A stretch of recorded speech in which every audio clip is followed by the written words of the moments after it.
আমি যুক্ত রয়েছি এই মুহূর্তে পটুয়াখালী জেলার কলাপাড়া উপজেলার নীলগঞ্জ ইউনিয়নের পাখিমারা বাজারে। আর একদিন কিংবা 2 দিন পরই বিদায় নিচ্ছে সিয়াম সাধনার মাস। 1 মাস সিয়াম সাধনার পরেই সারা দেশের মুসলমান সম্প্রদায় মেতে উঠবে পবিত্র ঈদ উল ফিতর উৎসবে। এই উৎসবের রং এখানকার জেলে পল্লীতে এখন পর্যন্ত লাগেনি। আমি যে বিপণী বিতানে দাঁড়িয়ে রয়েছি এর আশেপাশেই রয়েছে অনেকগুলো জেলে পরিবার। তাদের সাথে কথা বলে জানা গেছে তাদের জলে মাছ না থাকার কারণে এখন পর্যন্ত তাদের পরিবার পরিজনের জন্য কোনো ঈদ সামগ্রী ক্রয় করতে পারেনি। এই বিপণী বিতানগুলোতে গত বছর ভিড় ঠেলে তাদের বিপণী বিতানগুলোতে জমে থাকতো এই এখানকার জেলেদের কারণে, কিন্তু এবারে ঠিক উল্টো চিত্র। জলে মাছ না থাকার কারণে এসব বিপণী বিতানগুলো খালি পড়ে রয়েছে। আমার পরিবেশ এককালে শুধু হিমালয় কষ্ট, আমার এই যে নিজের কাজকর্ম করতে পারি না।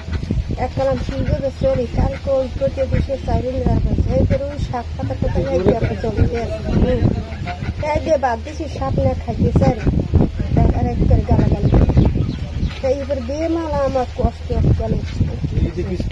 আমি ঈদে এখন থেকে আমি এই একটা নাতি আছে বা আমার সেটা কাগজ বেমালা আমার কষ্ট বেমালা করবে কেন কাজ বাজ করবে। আচ্ছা, আপনার ঈদে কি কি কিনছেন আগে? আমি কিচ্ছু কিনতে না, আমি কথা কম না, আমি কিচ্ছু ঢুকে ফেরে না, কিচ্ছু খেয়ে এই সংসারে আয় রোজগার কোথায়?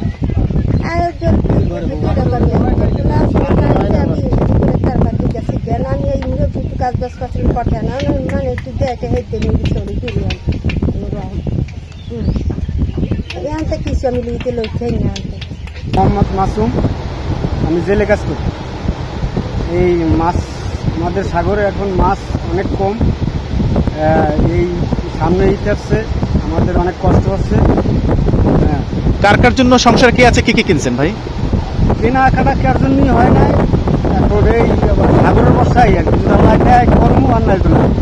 সন্তান কার জন্য, কার কে কে আছে সংসারে, কার জন্য কি কি কিনছেন? 5 জন আছি, 3 জন সন্তান আর আমরা 2 জন। আচ্ছা, কার জন্য কি কি কিনছেন?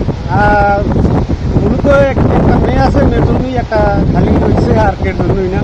যদি ভালো মাছ না পান তাহলে ঈদ কেমন কাটবে? এটা আল্লাহ পাকের উপর আর কি, মনে হয় যে মাছ না পেলে তা সম্ভব।